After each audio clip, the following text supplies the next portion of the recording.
দেউসা পাঁচামি কয়লা খনন পরিদর্শনে পিডিসিএল চেয়ারম্যান। বিশাল পুলিশি নিরাপত্তায় কাজের সূচনা অবশেষে শুরু হলো দেউসা পাঁচামি কয়লা খনির খনন কাজ। এটি এশিয়ার দ্বিতীয় বৃহত্তম কয়লা খনি হিসেবে পরিচিত এবং দীর্ঘ প্রতীক্ষার পর খনন প্রকল্পের আনুষ্ঠানিক যাত্রা শুরু করল প্রশাসন। শুক্রবার বিশাল পুলিশি নিরাপত্তার মধ্যে পশ্চিমবঙ্গ পাওয়ার ডেভেলপমেন্ট কর্পোরেশন লিমিটেডের চেয়ারম্যান পিবি সেলিম খনি পরিদর্শন করেন। তার সঙ্গে উপস্থিত ছিলেন বীরভূম জেলা শাসক বিধান রায় এবং জেলা পুলিশ সুপার আমনদীপ। স্থানীয় বাসিন্দারা দীর্ঘদিন ধরেই এই প্রকল্পের কার্যকর বাস্তবায়নের অপেক্ষায় ছিলেন। অবশেষে খনন কাজ শুরু হওয়ায় এলাকাবাসীর মধ্যে আনন্দের সঞ্চার হয়েছে। সরকারের এই প্রকল্পকে ঘিরে আসার আলো দেখছেন অনেকে, কারণ এটি শুধুমাত্র কয়লা খনন নয়, পাশাপাশি বহু মানুষের কর্মসংস্থানের সুযোগ তৈরি করবে। দেউসা পাঁচামি কয়লা খনি প্রকল্পটি ভারতের অন্যতম গুরুত্বপূর্ণ কয়লা খনি প্রকল্প হিসেবে বিবেচিত। এখানে বিপুল পরিমাণ কয়লা মজুত রয়েছে, যা আগামী দিনে রাজ্যের শিল্প উন্নয়ন এবং বিদ্যুৎ উৎপাদনে গুরুত্বপূর্ণ ভূমিকা পালন করবে। আজকে আমাদের সকালে জেলা প্রশাসনিক ডিএম সাহেব রয়েছেন, এখানে এসপি সাহেব আছেন, ও সব থেকে ইম্পর্টেন্ট আমাদের এমডি সাহেব রয়েছেন। ও সকলের প্রচেষ্টা ওর এই এলাকার মানুষের ওরা চাইছে বলে আজকে আমরা ভালোভাবে শুরু করতে পেরেছি, আর এটা চলবে। আর প্যারালালি আমাদের যে বাকি জমি নেওয়ার কাজ, মানুষের কাজ দেওয়া, ওর কিছু লোক কালকে এসেছিল, ওদের কাগজপত্র নিয়ে কিছু সমস্যার কথা বললে সেই জন্য 4টে ভিলেজে আশেপাশের গ্রামে ক্যাম্প করেছে, ক্যাম্প চলছে। যতক্ষণ এদের জমির কাগজ সমস্যা থাকবে ততক্ষণ ক্যাম্প চলবে।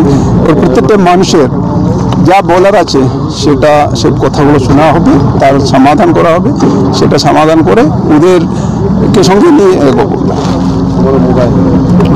সরকারি তরফে জানানো হয়েছে, খনন কাজের পাশাপাশি পরিবেশ সংরক্ষণের বিষয়টিও যথাযথ গুরুত্ব দিয়ে দেখা হবে। এই খনি প্রকল্পকে কেন্দ্র করে দীর্ঘদিন ধরে নানা আলোচনা ও মতভেদ চলছিল, তবে অবশেষে প্রশাসনের উদ্যোগে আনুষ্ঠানিকভাবে কাজ শুরু হওয়ায় এলাকাবাসীরা সন্তুষ্ট। গ্রামে গ্রামে ঘুরে দেখেছেন, এখানে সিভিল অ্যাডমিনিস্ট্রেশন পক্ষ থেকে এখানে কাগজপত্র নিয়ে যেখানে গন্ডগোল আছে ওটা নিয়ে কিছু ক্যাম্প করা হয়েছে, 4টে ক্যাম্প 4টে গ্রামে। ওখানে মানুষ ভালোভাবে ওখানে নিজের পেপার জমা করছে। আদারওয়াইজ অলসো বাকি যত গ্রাম আছে সব গ্রামেই পিসফুল আছে, কোনো জায়গায় কোনো সমস্যা নেই। আমরা গতকাল সবার সঙ্গে কথা বলেছি, যত প্রবলেম ছিল সব লোককে অ্যাসুরেন্স দেওয়া হয়েছে কি সব ঠিকঠাক হবে। ডিএম সাহেব সেই জন্য ডিমা সাহেবের পক্ষ থেকে ল্যান্ড ডিপার্টমেন্ট থেকে কিছু ক্যাম্প করা হচ্ছে, সেই জন্য আপনারা দেখছেন কি মানুষ সন্তুষ্ট আছে। অ্যান্ড এখন পিসফুলি এখানে কাজ চলছে, কোনো এখানে যত কাছাকাছি লোক ছিল সবাই হাততালি দিয়ে সবাই যখন কাজ হলো ওয়েলকাম করলো প্রজেক্টের। তো আশা করছি এভাবে আমরা ফুল ফ্লোয়ে ডেইলি বেসিসে কাজ করতে পারবো। প্রশাসনের পক্ষ থেকে জানানো হয়েছে, প্রকল্পটি সফলভাবে সম্পন্ন হলে শুধু বীরভূম নয়, গোটা রাজ্য এর সুফল পাবে। আপনারা নিজেরাই তো কংগ্রাচুলেট করলেন।